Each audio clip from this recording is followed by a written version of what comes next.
সুপ্রিয় শিক্ষার্থী বন্ধুরা, আসসালামু আলাইকুম। প্রথমে আমি সাবেক জেলার পক্ষ থেকে সবাইকে স্বাগত। আজ পঞ্চম শ্রেণীর গণিত বইয়ের 11 অধ্যায়ের অর্থাৎ পরিমাপের অধ্যায়ের 119 পৃষ্ঠার সমাধান দেওয়া হলো। আশা করি ভালো লাগবে। প্রথমে আছে আয়তন। এখন পর্যন্ত আমরা আয়তন পরিমাপের কি কি একক শিখে এসেছি? আয়তন পরিমাপের একক সমূহের মধ্যে সম্পর্ক কি? এটা হচ্ছে প্রশ্ন। নিচের ছকটিতে আয়তনের একক সমূহ দেওয়া আছে। আমাদের চারপাশে কোনো একক গুলো আমরা সর্বদা ব্যবহার করছি? এখন এখানে আমাদের যে আয়তনের একক সমূহ দেওয়া আছে, আমরা যে আগে একটা সূত্র শিখেছিলাম যে কিলিয়া হাঁকায়া ডাকাত মারিলে দেশে শান্তি মিলিবে, ওইটার সাথে এটা পুরাই মিল, শুধু ওইখানে মিটারের জায়গায় লিটার। এটা আয়তন অর্থাৎ তরল পদার্থের একক মাপার তরল পদার্থের একক, এই জন্য এগুলা লিটার। সবটির সাথে ডেসিলিটার, সেন্টিলিটার, মিলিলিটার। অর্থাৎ এখানে ছিল কিলোমিটার, হেক্টোমিটার, ডেকামিটার, ওইখানে শুধু কিলোমিটার, কিলোলিটার, হেক্টোলিটার, ডেকালিটার। আর এগুলো সংক্ষিপ্ত নাম। যে আগের মতোই সেই ছকটা আমরা জানি, নিচ দিকে যত যাবে তত গুণ হবে। 1 ঘর গেলে 10 দিয়ে গুণ, আবার 2 ঘর গেলে 100 দিয়ে, 3 ঘর গেলে 1000 দিয়ে, এইভাবে পর্যায়ক্রমে চলতে থাকবে। আবার উপর দিকে গেলে ভাগ, উপর দিকে গেলে ভাগ, যেদিকে গেলে ভাগ, নিচ থেকে উপর দিকে। 1 ঘর গেলে 10 দেয়, 2 ঘর গেলে 100 দিয়ে, 3 ঘর গেলে 1000 দিয়ে, 4 ঘর গেলে 10,000 দিয়ে, এইভাবে একটা করে শূন্য বাড়তে থাকবে। তো হিসেব একটাই, শুধু ভাগ আর গুণ। আমাদের এটা মনে রাখতে হবে যে উপর থেকে নিচে গেলে গুণ আর নিচ থেকে উপর আসলে ভাগ। এখানে কিছু অঙ্ক আছে 119 পৃষ্ঠার নিচের দিকে, যে খালি ঘরে কোন সংখ্যাটি বসবে তা সহপাঠীদের সাথে আলোচনা করি। তো এখানে 40 50 লিটার অর্থাৎ 4050 litre dash kilolitre decalitre, 50 litre এত লিটার, এই অঙ্কগুলো আমি করে দেখাচ্ছি। তো অঙ্কগুলো করার ক্ষেত্রে আমাদের এই ছকটা অবশ্যই লাগবে। আমাদের প্রথম অঙ্কটা আছে 4050 লিটার, কিলোলিটার আর ডেকালিটার। তো আমাদের এই সূত্রটা কিলোলিটার থেকে ডেকালিটার গেলে এখানে 100 দিয়ে ভাগ হবে। তাহলে এখানে 4000 লিটার মানে 4 লিটার, আর এনে ডেকালিটার কয় ঘর গেছে, কিলোলিটার থেকে ডেকালিটার, এনে 10 100 দিয়ে ভাগ করলে গুণ করে তাহলে 50। আমাদের তাহলে লিটার থেকে ডেকালিটার, তাহলে 10 1 ঘর গেছে, তাহলে 10 দিয়ে ভাগ করলে আমাদের এখানে থাকে কত, 5, তাহলে 5 ডেকালিটার। দ্বিতীয়টা 5 লিটার 585 মিলিলিটার, বানাইতে হবে সেন্টিলিটার।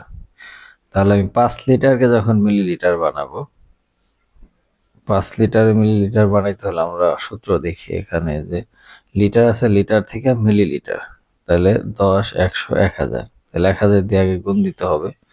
তাহলে 5 লিটার 1000 দিয়ে গুণ দিলে হইল 5000, 5000 লিটার মিলিলিটার। আর এই 5000 মিলিলিটার বানানোর পর যদি আমরা এই মিলিলিটারটা যোগ করি, তাহলে 5800,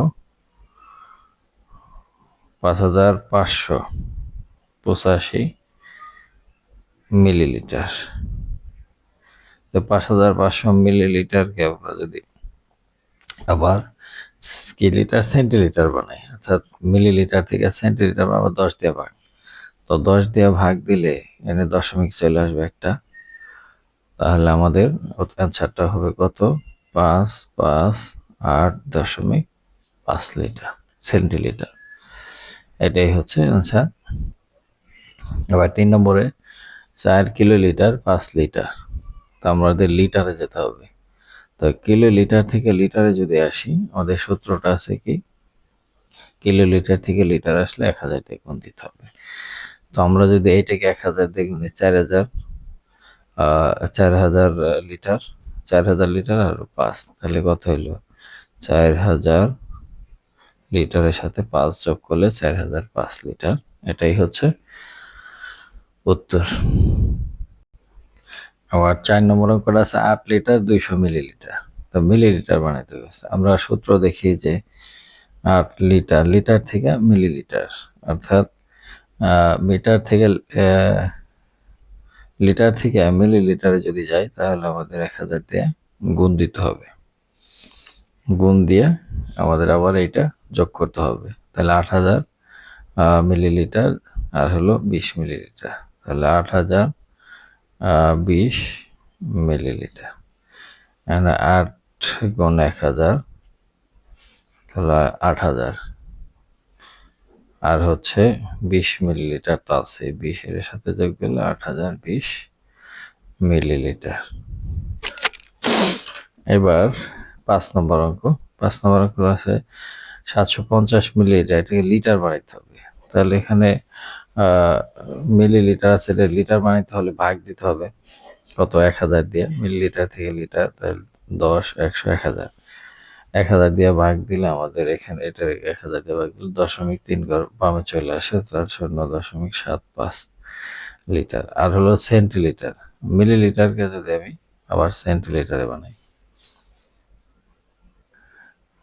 তো আমাদের মিলিলিটারকে সেন্টিলিটার, এই যে মিলিলিটার দেওয়া সেন্টিলিটার 10 দিয়ে ভাগ দিলে দশমিক এখানে চলে আসে। তো দশমিকের পরে শূন্য থাকলে ওটার আর দরকার নাই, 75 সেন্টিলিটার।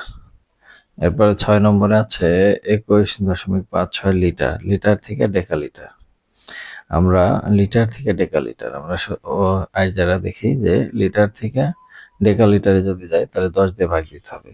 তো এটাকে 10 দিয়ে ভাগ দিলে দশমিক একবার বামে চলে আসে, তাহলে কথা আছে 2.156।